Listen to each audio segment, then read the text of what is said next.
Hello everyone! So for today's video, ipapasyal ko kayo ngayon sa Treasures of Bolinao. Ito ay matatagpuan sa bandang kanluran ng Pilipinas, Patar, Bolinao, Pangasinan.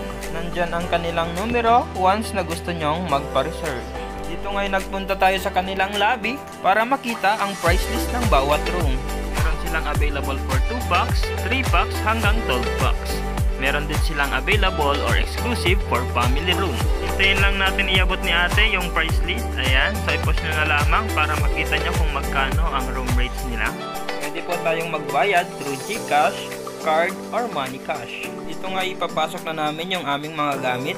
Family room na pala ang aming kinuha dahil marami rin kami. Nabalang namin gamit namin at syempre nag-ikot na rin kami. Dito ngayon nalaman namin na libre ang kape, so nagpunta kaming resto para kumuha ng kape. So ayan, samahan niyo kong pasyalin ang surroundings ng Treasures of Bolinao.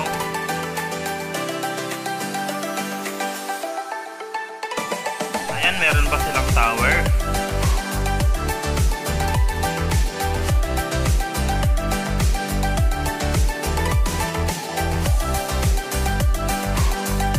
Kubo nila rito, malaya kang pumili ng pepestuhan once na-gets na nila.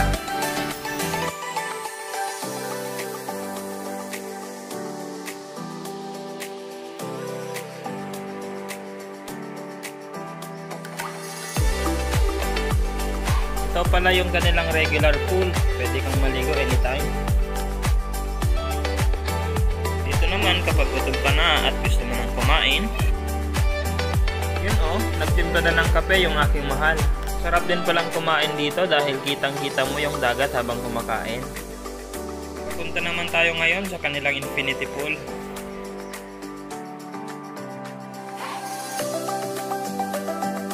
Ayan oh, ang sarap maligo sa kanilang infinity pool. 4 feet hanggang 6 feet nga pala ang lalim ng kanilang pool dito. I-maintain din nila ang kalinisan ng kanilang resort. Dito na may ang sarap tumambay, magdala ng gitara at kumakanta.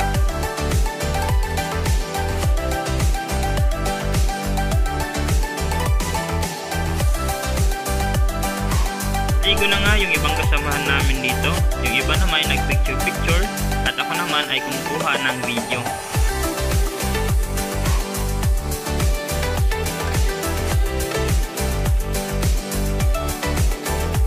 Namang si mahal ko ayaw rin pahuli, magpapapicture daw siya sa akin, ilaban na kanunod. Ito naman yung other side ng resort. Low tide nga pala nung kumukuha ako ng video rito.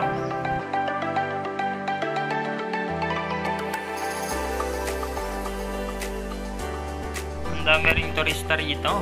Yung iba nagpipicture, naghahanap ng shell, at syempre ang mag-relax.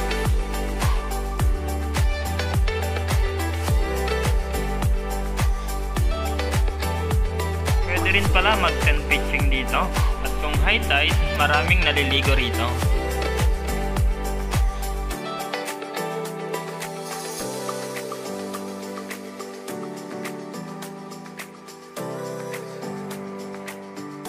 Meron din pala silang volleyball court basta rito. Ganito naman ang view kapag hapon. Meron silang pa-sunset.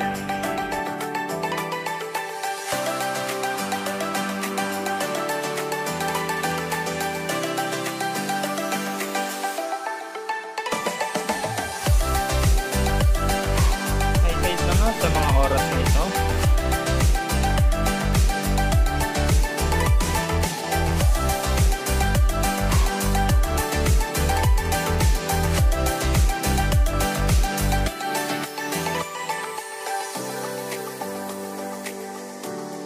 Ayan o, ang daming naliligo.